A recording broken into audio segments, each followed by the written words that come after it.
everyone. I know quite a few of you are getting ready to put your child's bow on the string for the very first time. And so I thought I would record a little video tutorial of how to do that. The first thing that you want to do is, of course, make sure your child is well set up, that they have a tall back, that their feet are flat on the floor, and that they're holding the cello stably between both their knees. This should be second nature right now in their practice, but you do want to just double check. Sometimes when the bow gets introduced, they get excited, and then their stature kind of goes a little wonky. So then after that, you want them to make a great bow hold, which they should be able to do by themselves in their bow hand. And here's the part where they're going to need some help. So the child has made an excellent bow hold with 3 windows, a front door, a back door, and our doorbell.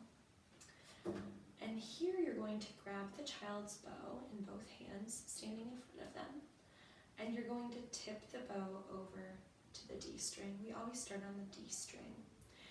Now, there's one thing that's really important as you're tipping the bow over. You want to make sure that you land right at the end of this metal winding. So you can see I have a silver wound section on my bow right here, and at the very end of that, that's where your child will set the bow.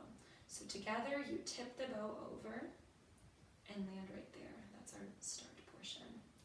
Now there's something else important to note as I did this, and you may have to prompt your child to do this, or they may do it by themselves. Watch as my elbow comes up and over. The elbow didn't stay down like this, otherwise my bow hold will collapse. The elbow comes up and around. And it's sitting, on the D string, it's sitting kind of as a tabletop surface.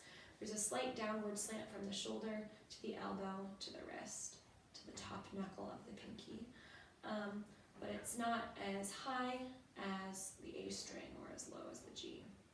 So I like to call this my tabletop surface. Okay, so now we're set on the bow, or we're set on the string.